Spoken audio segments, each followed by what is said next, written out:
Hi, it's Lance, Permanent Records, back again with another video. This time, part 3 of the Dan Schwartz Estate record collection. The first 2 videos were so well loved that I decided, mostly because I'm enjoying this, to make part 3 of the Dan Schwartz record collection. We're not going to get through the entirety of the collection. We're just going to show off more of the highlights, and there are just so many highlights. It's unbelievable. This record collection was an absolute joy to go through, and I am deeply humbled and honored to have been able to buy it. Again, my name's Lance. I am the owner of Permanent Records and Permanent Records Roadhouse. We've been in business since 2006, and this is one of the best record collections we've ever bought. We've bought a lot of really great record collections over the years. This was a just really fun one to go through, and it yielded so many interesting titles that you just don't see very often. And the condition was impeccable. Just absolutely beautiful, clean copies of every one of these records. And here we go. I'm going to show you some more of them. Speaking of beautiful, you don't get much better than a sealed OG Big Black Songs About Effin'. That is an incredible album, and R.I.P. Steve Albini. Never gets easier, or hopefully it'll get easier at some point, but it's been difficult to talk about Steve Albini over the course of the last few weeks, I should say. Luckily, we were able to have a tribute night to him at the Roadhouse, and a lot of people came out of the woodwork and showed up. We spun nothing but Albini productions and Albini releases on that particular night. Everybody had a great time, and they were really appreciative of the fact that we did that. So rest in peace, Steve Albini. I think you and Dan Schwartz would have been birds of a feather. So, continuing on, this is one of the classical records to keep an eye out for, the Royal Ballet. You don't see that one very often. That's not a true first pressing, but it is a collectible version of that. All sorts of incredible modern composition records in this collection. That's a John Cage album. Here's a cool one, Paul Drescher. You don't see this very often. We got one of these in another collection recently, sold it immediately. There's another one, John Gibson, 2 solo pianos. Yes, yet another cool modern composition record. Yeah, just amazing stuff. At some point, I forget where we were getting them from, but we were selling original dead stock copies of this record for a very reasonable amount of money, and this one has, let's say, accelerated in value. It is very spendy now. Here's, I think this is John Gibson Visitations. I don't remember how many LPs he has, but another, I should say. Yeah, John Hassell. So I mentioned in the first video, and if you haven't seen part 1 and part 2 of the Dan Schwartz Estate record collection, I highly recommend checking that out. So Dan Schwartz, in addition to being a singer, songwriter, producer, engineer, bass player, guitarist, multi-instrumentalist, obviously, he was also a collaborator and played bass on a bunch of the John Hassell records. And John Hassell is an amazing guy, an amazing musician, really talented, created Fourth World music. And yeah, he collaborated with Brian Eno and many others. And anyway, John Hassell, definitely worth looking into. Here's one of his solo records, Power Spot. Let's see if is our boy Dan Schwartz on this one. Well, this was produced by Brian Eno, and I don't see Dan's name on here immediately, and I'm not going to waste time trying to look for it, but Dan was surely on many of his records. Oh, and look at that, another copy. 2 copies of that John Hassell record. Dan has to have been on this one. I'm very disappointed by the fact that I didn't figure that out before I started this video. Electric bass, and no, he doesn't seem to have played on this one. He's not credited anyway. But anyway, more John Hassell. And here's the John Hassell record most people are familiar with. This is Fourth World Volume 2 Possible Musics, where he collaborated with Brian Eno. That's a Japanese pressing. Here is Vernal Equinox by John Hassell. That's a very cool record, very hard to come by, always sells quickly in the shop. There's Earthquake Island, and yet another John Hassell record. Just awesome stuff. Oh, here's a picture of John himself. There you go. So let's see. I don't know off the top of my head which albums Dan played bass on, but he did collaborate with John Hassell. And this is another audiophile contemporary jazz thing. Here's Steve Reich. Speaking of modern composition, got a couple of those. These two different titles are the same. Two. Why have one when you can have two? Doubles is best, as they say. More ethnographic records. Here's a Chinese record, an anthology of the world's music. More 90s alternative rock. That's Belly. Speaking of 90s, OG pressing of Beck Odelay. The fact that this isn't more valuable is kind of wild to me, because this is a 90s classic. No matter how you slice it, this is a classic record from the early to mid 90s, and there can't have been too many records, too many vinyl copies of this pressed back in the day. This is the original pressing on Bong Load, a record label run by my pal Rob Schnaff, who has a recording studio just up the street from the Roadhouse, called, Rob's studio is called Mant. Rob, love you, man. I owe you a Modelo. Anyway, he recorded and released Beck records, Elliott Smith records, all sorts of cool stuff on Bong Load. Rob was ahead of his time and deserves more accolades than he gets. He just most recently has worked on the newest X records. I think this is on colored vinyl, if I'm not mistaken. And has worked with Kurt Vile, Cat Power recently as well.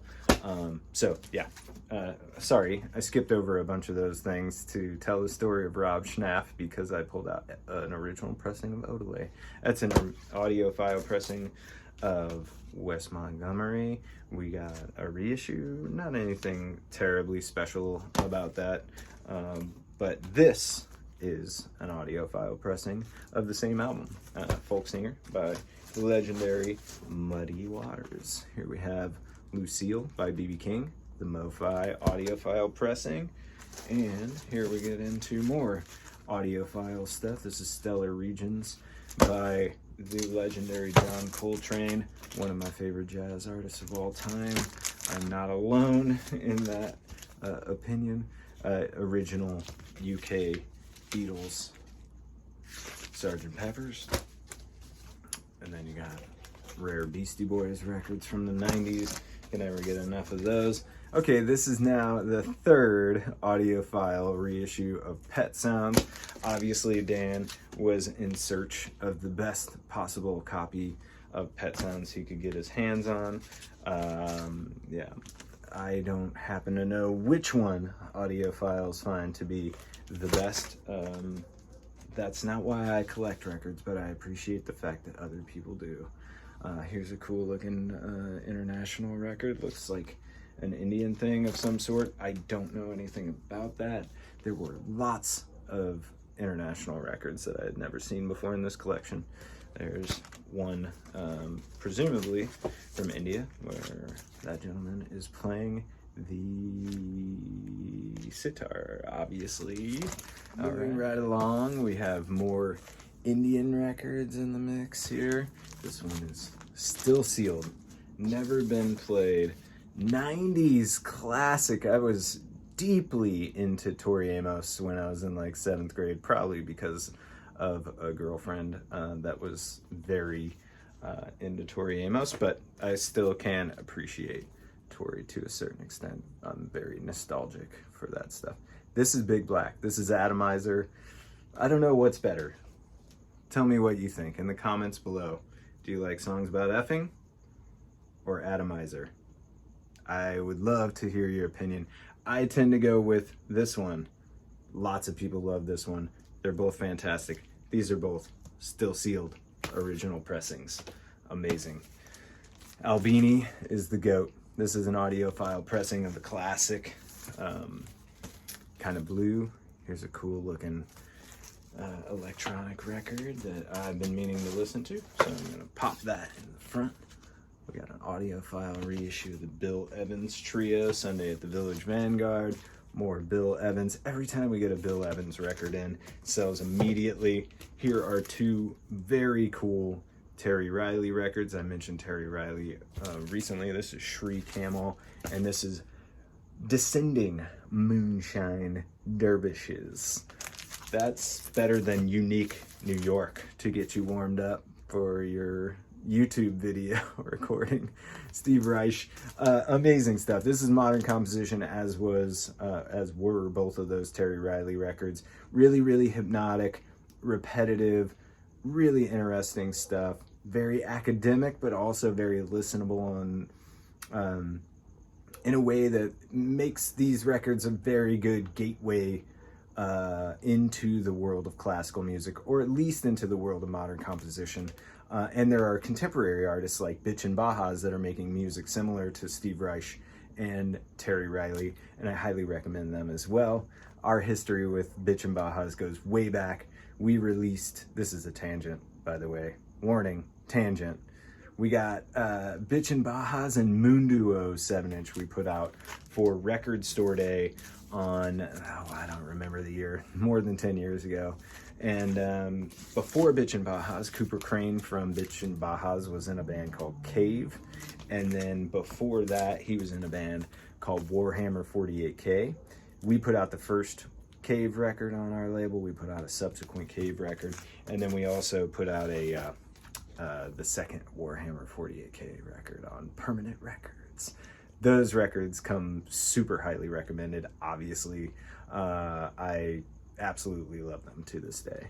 More ethnographic stuff. That's a sealed Mongolian record. Another sealed one. Just, this record collection just keeps on giving. Like, the fact that there are 2 sealed copies of Lily of the Nile. Wait, did I say 2? I meant 3. What is this? What other store even has 1 copy of that record, much less 3? That's a challenge. Go find one. Anyway, Eraserhead, just quintessential soundtrack. David Lynch, gotta love it. This is a Lucinda Williams album, I think from the 90s. Yeah, I think he got a lot of promos, some cutouts, and things for review for Audiophile magazines. Dan Schwartz was a writer, amongst other things. He was a man of many talents, and this is a great Joe Henderson record, if you have not heard that. Gotta stop fumbling these things. Here's another Joe Henderson record. And then you got the classic Mingus But wait, if I remember correctly, this isn't your average Mingus That's a white label promo. What? Awesome. It's not every day that you see that record in immaculate shape. It's every never day that you see the white label promo. That's just unbelievable. I love that. All right. Wendy Carlos, super, super cool stuff. Pioneer in the trans movement as well. We got Jean-Michel Jarre, Equinox, and Oxygen. Both of these are amazing, and you can get a regular pressing of both of these albums for a very reasonable amount of money, for $10 or less in both cases, I believe. These are audiophile reissues, which I'm sure sound incredible, but I'm sure the first pressings sound amazing comparatively, and I highly recommend them sonically. In general, they're just really, really cool albums. We talked about this gentleman before. Again, West African blues. If you're into that Tuareg scene, like I said, Tanarwin, etc. Yeah. Coolio. Gangster's Paradise. That's kind of an odd one out in the collection until you pull out the Fugees OG, the Score double LP. I heard Fugees canceled their upcoming tour recently. What a bummer. Get back together, hit the road, and then cancel it before you even get out there.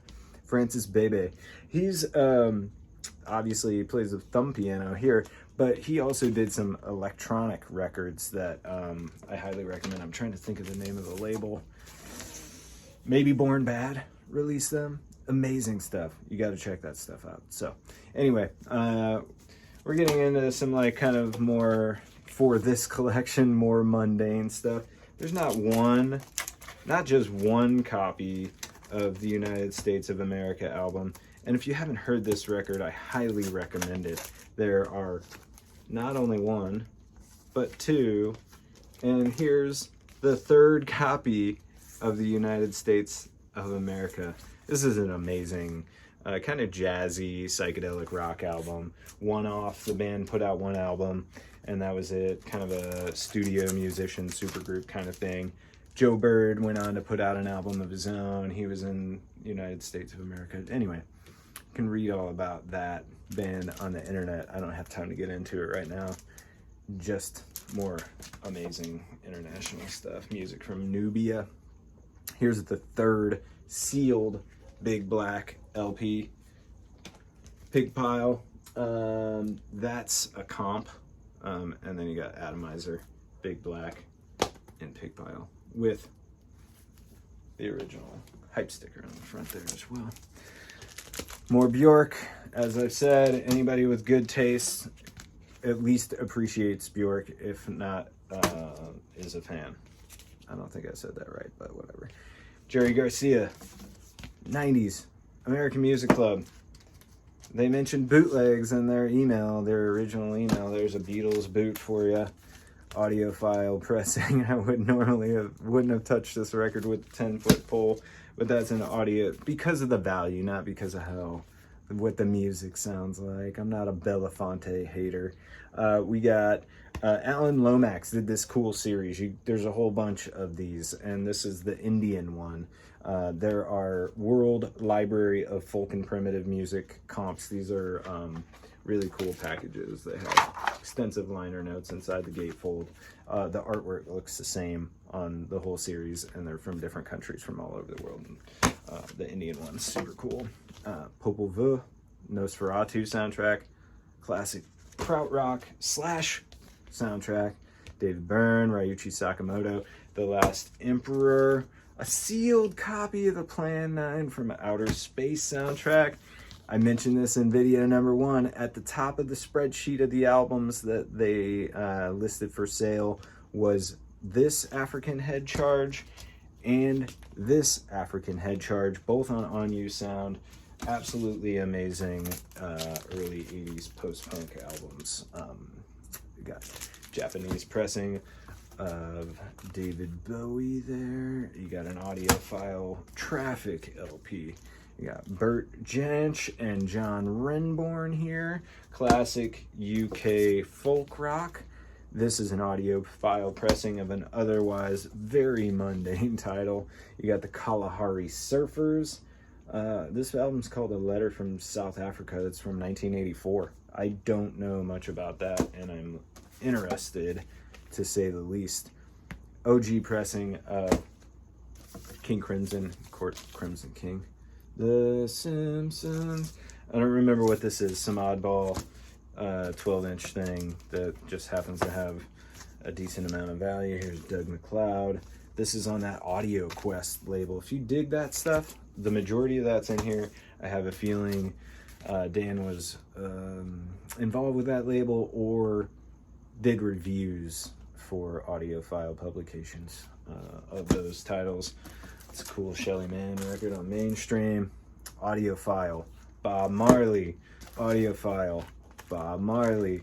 And then, just because we're kind of still in alphabetical order, presumably, we got the OG Mazzy Star, Among My Swan. You just don't see these 90s shoegaze originals very often. and that's a great one. Mazzy Star record with Fade Into You on it was the soundtrack to my junior high experience. I feel like every morning in junior high, Fade Into You or Weezer Undone the Sweater Song came on when my alarm to get up for school went off, and those songs are etched into my brain. Not bad songs to have etched into your brain. Here's a Metallica Enter the Sandman 12-inch audiophile pressing of Adam Heart Mother by the Pink Floyd. You got American Pie, or I'm sorry, Flaming Pie by Paul McCartney. This is still sealed. Moby Grape, classic debut album with the uncensored cover. Does it have the poster? Sadly, no, but this is a great album if you haven't listened to this yet.